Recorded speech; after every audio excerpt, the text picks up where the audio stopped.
یہ تو بھرتی ہو گیا ہے اور وہ پراپر بھرتی ہے، میرٹ پہ ہے، تھرو پراپر چینل ہے، تو اس کو ہم کچھ نہیں کہیں گے۔ لیکن اب یہ جو انٹرم گورنمنٹ آئی ہے، اس کے اندر ان کے پاس اختیار ہی نہیں تھا بھرتی کرنے کا، کوئی 1800 بندہ انہوں نے بھرتی کر دی ہے، وہ جو وظیفے لگا کے انہوں نے کوٹے دے دیے مختلف پارٹیوں کو کہ 5 منسٹر تمہارے، 4 تمہارے، 3 تمہارے، 6 تمہارے، یہ جو کھاتا انہوں نے کیا ہے اور انہوں نے قانون کی خلاف ورزی کی ہے اور بندے بھرتی کر دیے ہیں، تو میں تو ایسے بندوں کو تنخواہ دینے کے لیے نہیں بیٹھا یہاں پر،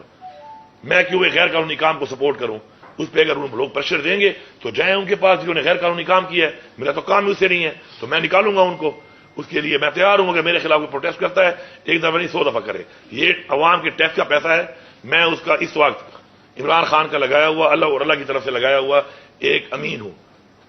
میں نے امانت میں خیانت نہیں کرنی، میں نے امین بننا ہے، اس کے لیے میں پریشر بھی لوں گا، اور جو غیر قانونی بھرتیاں ہوئی ہیں، جو غیر قانونی پروموشنز ہوئی ہیں، کس وجہ سے ہوئی ہے اس کے بھی ایکشن انشاءاللہ ہو رہا ہے،